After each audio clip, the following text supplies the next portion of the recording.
अल्हम्दुलिल्लाहि रब्बिल आलमीन वस्सलातु वस्सलामु अला सय्यिदिल मुरसलीन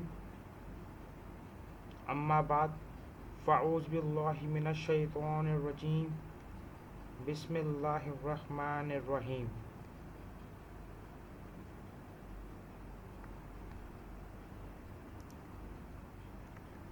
अस्सलामु अलैकुम व रहमतुल्लाहि व बरकातुहू। Dear students, today we will study chapter number 17 of chemistry of class 9th. I hope you have the book, notebook and pencil. If you don't have any of the things, please collect it quickly.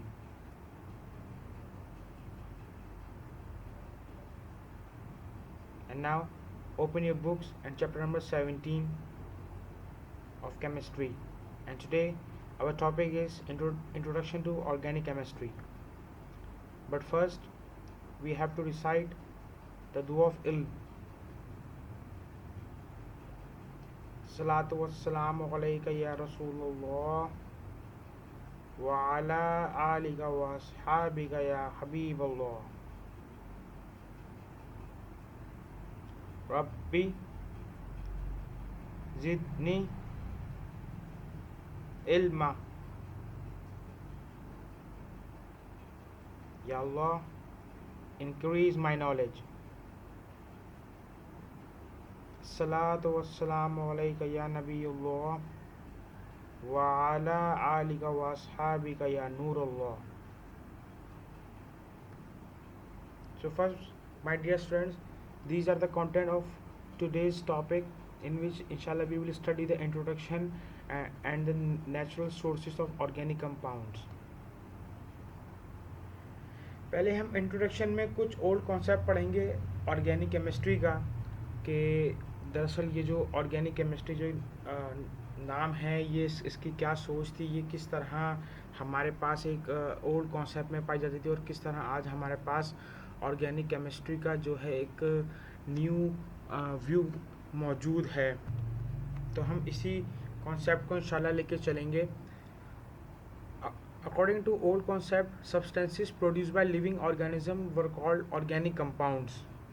This classification was based on source but no composition. Old concept के मुताबिक जितने ऐसे compounds थे, ऐसे substance थे जो कि living organism produce करते थे, उनको ऑर्गेनिक कंपाउंड्स कहा जाता था। और ये जो क्लासिफिकेशन थी, इसकी कोई कॉम्पोजिशन नहीं थी। Organic chemistry was first defined as a branch of modern science in the early 80s by John Jacob Berzelius।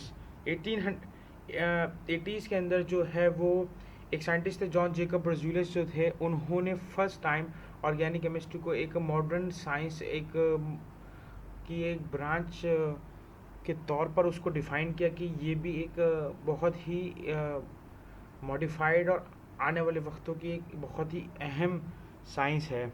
He classified chemical compounds into two groups: organic if they originated in living or once living matter, and inorganic if they come from minerals or non-living matter। उन्होंने जो है इन chemical compounds को दो main group में divide किया। पहले जो थे वो ऑर्गेनिक कहलाए, और वो ऑर्गेनिक किस बेस पे कहलाए कि अगर वो ओरिजिनेट हुए हैं, वो अगर हासिल किए गए हैं किसी जानदार से या किसी जानदार के मैटर से, तो वो आपके पास ऑर्गेनिक कंपाउंड्स या केमिकल्स कहलाएंगे। और अगर वो किसी नॉन लिविंग मैटर से या किसी रॉक से, सॉइल से, मिनरल से हासिल किए गए हैं नॉन लिविंग मैटर से, तो वो आपके पास इनऑर्गेनिक कंपाउंड्स या केमिकल्स कहलाएंगे। फिर उसके बाद हम अब जो डिस्कस करने जा रहे हैं वो है वाइटल फोर्स थ्योरी। ये थ्योरी जो है इसी में आफ्टर बर्जुलिस ये थ्योरी हमारे सामने आई। इस थ्योरी को समझते हैं कि ये थ्योरी क्या कहती है। At one point living organisms were also used to define organic and non organic compounds. अब यहाँ पर जो है आहिस्ता आहिस्ता जो है लिविंग कंपाउंड्स को जो है वो मज़ीद डिफ़ाइन किया गया on the basis of living organisms और उनके नॉन ऑर्गेनिक कंपाउंड्स को। मतलब ये ऑर्गेनिक और नॉन ऑर्गेनिक कंपाउंड्स को जो है वो लिविंग ऑर्गेनिज्म की बेस के ऊपर डिफाइन करना स्टार्ट हुआ. In what called the vital force theory, it was believed that living organism could create organic matter from non-organic ones, and this was the only way for organic compounds to be created. और इसके अंदर vital force theory के अंदर ये माना गया कि जो जानदार हैं, जो लिविंग ऑर्गेनिजम्स हैं, वो इनऑर्गेनिक मैटर को, इनऑर्गेनिक केमिकल को, ये इनऑर्गेनिक कंपाउंड्स को जो है वो कंज्यूम करते हैं और उसके बाद जो है वो उसको ऑर्गेनिक कंपाउंड्स के अंदर कन्वर्ट कर देते हैं उनकी बॉडी के अंदर. और यही एक वाहिद रास्ता है ऑर्गेनिक कंपाउंड के बनने का. The vital force theory stalled out to further research on organic compounds because scientists believed that they could not synthesize them and that they were only made through the power of a god.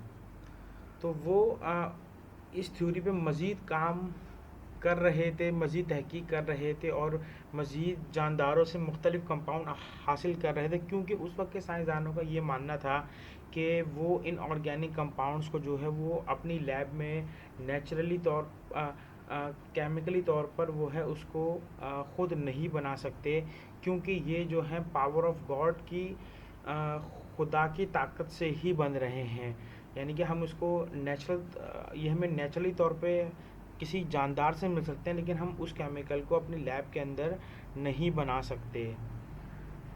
Jacob Berzelius created the vital force theory saying the following. फिर इसी scientist Jacob बर्ज़ूलिस ने मज़ीद इस theory को summarise करते हुए कुछ अहम पॉइंट की बातें करी. उसने इस अपने स्टेटमेंट में कुछ इस तरह कहा कि in living nature the elements seem to obey entirely different laws than they do in the dead. The essence of the living body consequently is not founded in its organic elements but in some other things which deposits the inorganic element. This something which we call vital force is situated fully outside the inorganic element and it is not one of their original properties. उसने फिर इस theory को summarise करके सिर्फ इस तरह का कि ये वाइटल फोर्स थ्योरी ये इसको सिंपली ये है कि जो हमारा लिविंग नेचर है, जो हमारा ये नेचर मौजूद है या जिसमें जो जानदार मौजूद हैं, इनके अंदर जितने भी केमिकल बनते हैं, जब तक ये ज़िंदा होते हैं, इनके अंदर जितने भी कंपाउंड, जितने भी केमिकल बन रहे हैं, उनका कानून जो है, जो उनका कानून है या उनके जो बनने का तरीका है वो नहायत ही डिफरेंट है, नहायत ही मुख्तलिफ है बाहर के मिनरल या इनऑर्गेनिक मटेरियल के बनने से.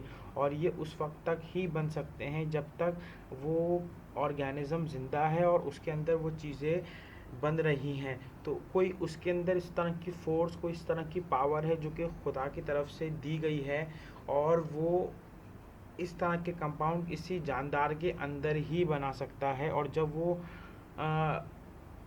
ऑर्गेनिज़म मर जाता है तो वो ऑर्गेनिक मैटर जो है वो आहिस्ता आहिस्ता वो फोर्स या वो ताकत खो देते हैं और उसके बाद वापसी वो इनऑर्गेनिक की शक्ल में हमें मिल जाते हैं. तो ये हमारे लिए इम्पॉसिबल है कि हम इन ऑर्गेनिक कंपाउंड्स को बना सकें. तो वाइटल फोर्स थ्योरी की जो एक इन शॉर्ट समरी थी वो यही थी कि ये एक इस तरह की थ्योरी है कि हम उस वक्त के साइंटिस्ट ये सोचते थे कि हम इस तरह के कंपाउंड्स को नहीं बना सकते, क्योंकि ये खुदा की तरफ से बनाई हुई एक ख़ास ताकत है. और बेशक ये इसमें कोई शक नहीं है कि उसकी ये आधी बात बिल्कुल सही थी कि ये खुदा की तरफ से बनाई हुई है. और बेशक इस जहाँ में हर चीज़ जो है वो जितने हमारे साइंटिफिक प्रोसेस चल रहे हैं वो बेशक अल्लाह तबारक व तआला की तरफ से ही हैं. तो उसने इस चीज़ को माना कि उस वक्त के हम इस तरह के कंपाउंड्स नहीं बना सकते, ये सिर्फ एक ताकत के ज़रिए ही बन रहे हैं जो कि खुदा की तरफ से, जिसको उसने वाइटल फोर्स का नाम दिया. और ये जानदारों के अंदर तब तक बनेंगे जब तक वो जानदार ज़िंदा हैं. जैसे ही वो जानवर मर जाते हैं, कोई भी ऑर्गेनिज्म मरता है, तो वो सारे कंपाउंड जो हैं वो टूट टूट के इनऑर्गेनिक की शक्ल में हमें मिल जाते हैं. आई होप बच्चों आपको ये वाइटल फोर्स थ्योरी का कॉन्सेप्ट समझ में आ गया होगा. इसके कुछ प्रिंसिपल्स उसने डिफ़ाइन करे बर्ज़ूलिस ने 1815 के अंदर. वो क्या थे कि organic compounds can not be made in the laboratory from inorganic compounds. पहले उसने कि ऑर्गेनिक कंपाउंड्स बना ही नहीं जा सकते लेबॉर्ट्री के अंदर इनऑर्गेनिक कंपाउंड्स, यानी कि जो प्रोसेस नेचुरल चल रहा है वो आप अभी लैब में नहीं कर सकते। Synthesis of organic compounds required a vital force. अगर आपको ऑर्गेनिक कंपाउंड की सिंथेसिस या उनको बनाना है तो आपको वाइटल फोर्स की ज़रूरत है। Only living organisms contain this vital force. जो सिर्फ जानदार हैं उन्हीं के पास ये खुदा की तरफ से दी गई ये ताकत है कि वो इस तरह के कंपाउंड जो हैं वो अपनी बॉडी के अंदर बना सकते हैं। In other words this theory was postulated that it takes great power a god given one to create the organic compound. उसने उसका आमतौर से सिंपली यही कहना था कि ये एक खुदा की तरफ से दी गई इंसानों को या जानदारों को एक बेहतरीन नेमत है या बेहतरीन ताकत है कि जिससे वो अपनी बॉडी के अंदर ऑर्गेनिक कंपाउंड्स को बना सकते हैं। फिर जैसे जैसे बच्चों वक्त आगे चलता चला गया, तहकीक आगे बढ़ती चली गई, तो एक साइंटिस्ट थे हमारे पास वोहलर। तो इन्होंने उसके कुछ 10-15 साल बाद ही जो है वो एक एक्सपेरिमेंट किया, और वो एक्सपेरिमेंट जो है वो हीट के बेस पर कर रहे थे। तो उनको उनके साथ एक बड़ी ही ज़बरदस्त चीज़ हुई। आइए उसको डिस्कस करते हैं कि new concept of organic compound फिर हमारे पास किस तरह सामने आना शुरू हुआ या दुनिया के सामने किस तरह आना शुरू हुआ। 1828 Wohler converted an inorganic compound ammonium cyanide to organic compound carbamide और urea and broke the vital force theory. जिस वाइटल फोर्स थ्योरी को दुनिया मान चुकी थी और एक्सेप्ट कर चुकी थी बर्ज़िलियस की कि बिल्कुल जो ये एक वाइटल फोर्स है और खुदा की तरफ से ये चीज़ें बन रही हैं और हम इसको बनाने की ताकत नहीं रखते। तो उसने उसकी जो आधी थ्योरी थी, जो हाफ थ्योरी थी, जिसमें उसने ये कहा था कि हम बनाने की ताकत नहीं रखते, तो उसने उस चीज़ को तोड़ दिया।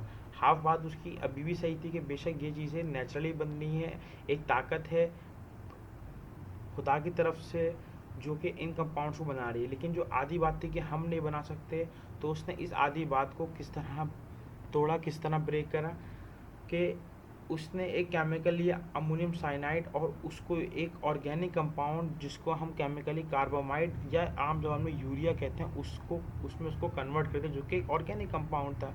इसके बाद जब इसने ये एक्सपेरिमेंट किया तो दुनिया ने उसको फादर ऑफ ऑर्गेनिक केमिस्ट्री का खिताब दिया। ये एक्सपेरिमेंट कुछ इस तरह था कि इसने अमोनियम साइनाइड जो कि इनऑर्गेनिक कंपाउंड था उसको मुख्तलिफ फेसिस पे मुख्तलिफ टेम्परेचर पे हीट किया। तो उसके बाद जो है उसने उसमें कुछ बॉन्ड्स आपस में टूटे वगैरह, और उसने एक डिफरेंट शेप ली जो कि एक ऑर्गेनिक कंपाउंड की शक्ल थी जिसको हम कार्बामाइड या यूरिया का नाम देते हैं। इसके बाद जो है दुनिया को ये बात मालूम हो गई और दुनिया के साइंटिस्ट के अंदर ये कॉन्फिडेंस आ गया कि बेशक अब तो हमें एक नया दरवाज़ा, एक नया रास्ता मिल गया है कि हम जो हैं वो इस तरह के कंपाउंड्स खुद बना सकते हैं। साइंटिस्ट दुनिया इन कंपाउंड्स के पीछे ज़्यादा इसलिए थी क्योंकि ये लिविंग ऑर्गेनिज्म से ज़्यादा मुंसलिक थे, ज़्यादा कहना में जुड़े हुए थे। तो इंसानों को इन कंपाउंड्स की ज़्यादा ज़रूरत थी ज़िंदगी को या आने वाली लाइफ को या इस नेचर को बेहतर बनाने के लिए।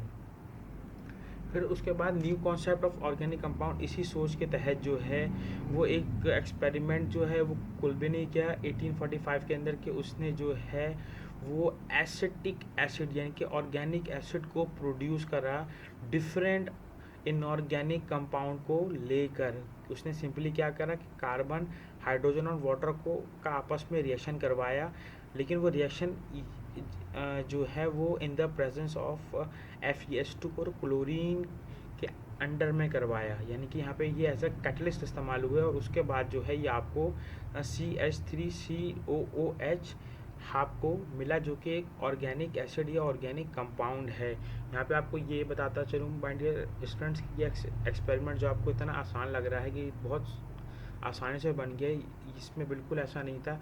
कोल्बे ने इसके लिए जो है more than 20 times attempt out किए थे, तब जाकर ये उसके बाद कई फेलियर्स के बाद ये हमें कामयाबी हासिल हुई और हमें केमिकल्स की और एलिमेंट्स की नेचर के बारे में भी आहिस्ता आहिस्ता जानना और समझने में मदद हुई। अब हम थोड़ा कंपैरिजन करने जा रहे हैं डेफिनेशंस का और सोच का, कि पहले के ज़माने में क्या सोच थी और उसको उसमें थोड़ा मज़ीद इजाफा करके या उसको थोड़ा मॉडिफाई करके हम आज के ज़माने में ऑर्गेनिक केमिस्ट्री को क्या समझते हैं। तो हम एक तरह से दोनों कॉन्सेप्ट का कंपैरिजन करने जा रहे हैं। आइए इसको कंपेयर करते हैं। जो ओल्ड डेफिनेशन थी उसमें ये चीज़ कही जाती थी कि the term organic was misleading because previously organic chemistry was defined as the chemistry of those compounds which were produced or obtained from living things, plants or animal through the agency of vital force।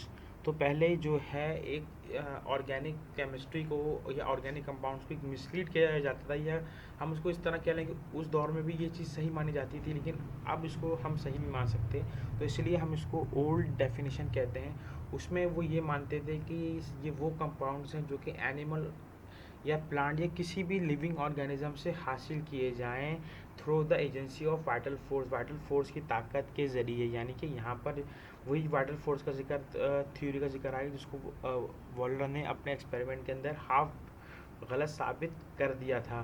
तो एक time तक इस definition को सही माना गया कि बिल्कुल ये ऐसा ही है कि हम इसको ये कंपाउंड्स को हम नेचुरली तौर पे नहीं बना सकते, ये अल्लाह की तरफ से या गॉड की तरफ से दी गई एक पावर है। फिर जब अब जो न्यू डेफिनेशन आई, जो न्यू कॉन्सेप्ट आया है ऑर्गेनिक केमिस्ट्री का, वो क्या है कि organic chemistry the scientific study of structure, properties, composition, reaction and synthesis of organic compounds that bye definition or maybe defined contain carbon. Organic compounds are molecules composed of carbon, hydrogen and may contain any number of other elements। जैसे जैसे इंसान को जब ये मालूम हो गया कि अब वो ऑर्गेनिक कंपाउंड्स को खुद बना सकता है, तब दुनिया के साइंसदान इस चीज़ में लग गए और उन्होंने एक दर पे वक्फे से एक वक्त के बाद इतने केमिकल्स और इतनी चीज़ों के बारे में जानना शुरू करा कि हर एक ने अपने हिसाब से ऑर्गेनिक केमिस्ट्री को डिफ़ाइन किया। जैसे अब यहाँ पे हमने भी पढ़ा कि ये एक कई साइंटिस्ट का इस डेफिनेशंस पे ये इत्तेफाक था कि ये एक साइंटिफिक स्टडी जिसके अंदर हम जो है केमिकल रिएक्शन, उसके स्ट्रक्चर और उसकी प्रॉपर्टीज़ के बारे में जानते हैं, और इसके अंदर कार्बन का होना नहायत ही ज़रूरी है। फिर उन्होंने आगे मज़ीद ये बात कही कि ऑर्गेनिक कंपाउंड जो हैं इस तरह के मॉलिक्यूल्स हैं जिनके अंदर कार्बन हाइड्रोजन लाजमी होंगे और उनके अलावा कोई और कंपाउंड हो सकते हैं, लेकिन कार्बन और हाइड्रोजन का होना ज़रूरी है। उसी पर वो बेस करते हैं, उसी पर वो कायम हैं। फिर कुछ साइंटिस्ट ने दुनिया को समझाने के लिए ये कि हमने इस दुनिया में अब नया क्या अचीव कर लिया है, उन्होंने कुछ और सिंपल कॉन्सेप्ट दिए इंसानों को कि अब के ऑर्गेनिक केमिस्ट्री क्या है। तो एक डेफिनेशन ये है उसकी, ये भी है कि organic chemistry the branch of chemistry that studies the structure, properties and reaction of organic compounds which contain carbon in covalent bonding. Study of structure of determines their chemical composition and formula। कि भाई organic chemistry जो है वो chemistry की एक branch है जो जिसमें हम उसके स्ट्रक्चर और उसकी प्रॉपर्टीज और उसके रिएक्शन को स्टडी करते हैं, और इसके अंदर कार्बन के अंदर कोवेलेंट बॉन्डिंग की एक चेन शामिल होती है, और इसके स्ट्रक्चर जो हैं वो उसके फार्मूला और उसकी कंपोजिशन को डिफ़ाइन करते हैं, या उसकी स्टडी को हम ऑर्गेनिक केमिस्ट्री कहते हैं। फिर एक जगह एक और डेफिनेशन हमें समझाने के लिए बताई गई कि organic chemistry is the study of chemical compound that contain carbon as the ability to form a chemical bond with a wide variety of chemical elements and other carbon atoms. This allows a nearly unlimited number of combination called organic compounds। के यहाँ भी ये क्या गया कि ये organic chemistry उन chemical compounds की स्टडी जिसमें कार्बन मौजूद होगा, लाजमी होगा, और कार्बन के अंदर ये सलाहियत है कि वो अपने जैसों से एक बहुत लंबी चेन बना के रिएक्शन कर सकता है, या उनके साथ बॉन्ड बना के रख सकता है, या तो वो दूसरों के साथ भी बॉन्ड बना सकता है। और इसी तरह के कॉम्बिनेशन को जो है उन्होंने ऑर्गेनिक कंपाउंड्स का नाम दिया। तो यहाँ पे हम अगर इन सारी डेफिनेशन और सारे कॉन्सेप्ट्स को देखें तो हमें कई डिफरेंट अल्फाजों में या डिफरेंट वर्डिंग में डेफिनेशंस हमने जाने, लेकिन इन शॉर्ट इन सब के अंदर कॉमनली यही चीज़ थी कि इसके अंदर कार्बन, हाइड्रोजन और इनकी स्टडी और इसके स्ट्रक्चर को पढ़ना ही आपके पास ऑर्गेनिक केमिस्ट्री कहलाता है। हम इंशाल्लाह जैसे जैसे आगे इस चैप्टर को पढ़ेंगे तो आप हर कंपाउंड के अंदर, हर ऑर्गेनिक कंपाउंड के अंदर ये ज़रूर गौर करेंगे कि उसके अंदर कार्बन और हाइड्रोजन जो है वो लाजमी मौजूद होगा, यानी कि कार्बन की चेन होगी और उसके अंदर हाइड्रोजन या सिंपली हाइड्रोकार्बन उसके अंदर शामिल होंगे, या कुछ ऐसे मॉडिफाइड कंपाउंड्स हमें मिलेंगे जो कि हाइड्रोकार्बन से ही हमें हासिल होंगे। तो इसके इन सब के अंदर एक सिंपल कॉन्सेप्ट यही है कि कार्बन की स्टडी और इसके केमिकल कंपाउंड्स के बारे में पढ़ना। अच्छा, जब हमारे पास ऑर्गेनिक कंपाउंड्स का कॉन्सेप्ट आ गया, उसकी स्टडी आ गई, तो हमने ये भी बहुत ज़रूरी स्टेप था कि हमें ऑर्गेनिक और इनऑर्गेनिक कंपाउंड्स को अलग अलग करना था, क्योंकि कई तरह के हमारे पास ऐसे कंपाउंड्स भी हैं इनऑर्गेनिक जिसमें कार्बन शामिल है। तो हमें दुनिया को समझाने के लिए और अपने आप को कन्फ्यूजन से दूर रखने के लिए और मज़ीद रिसर्च को आगे बढ़ाने के लिए हमें इनके बीच डिफरेंसेस या फ़र्क लाजमी करना पड़ा, ताकि हम अपनी रिसर्च को और अपनी पॉइंट्स को अपने जहन में क्लियर रख सकें और इस पर मज़ीद स्टडी कर सकें। इसमें से हम इन कुछ पॉइंट्स को डिस्कस करते हैं, जिसमें फर्स्ट है कि organic compounds are categorise by the presence of carbon atoms in them. के ऑर्गेनिक कंपाउंड जो है वो उसकी प्रेजेंस वो उसी वक्त होगी जब उसके अंदर कार्बन एटम शामिल होगा, जबकि इसमें के most inorganic compound don't have carbons in them, some exceptions do exist.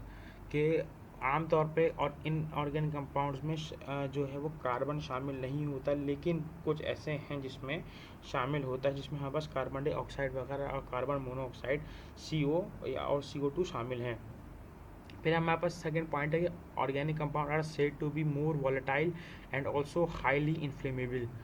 फिर हमने ये चीज़ गौर करी कि ऑर्गेनिक कंपाउंड जो हैं वो ज़्यादातर वॉलेटाइल लिक्विड्स हैं, यानी कि वो रूम टेम्परेचर पे लिक्विड से वेपर में कन्वर्ट हो जाते हैं और वो हाईली इन्फ्लेमेबल हैं। जबकि इसके बरस हम देखें तो इनऑर्गेनिक कंपाउंड में जो है this compound are not inflammable and not volatile in nature. जबकि जो इनऑर्गेनिक कंपाउंड है ना ही तो ये इन्फ्लेमेबल है, यानी कि ये बर्निंग या बर्न नहीं होते, जबकि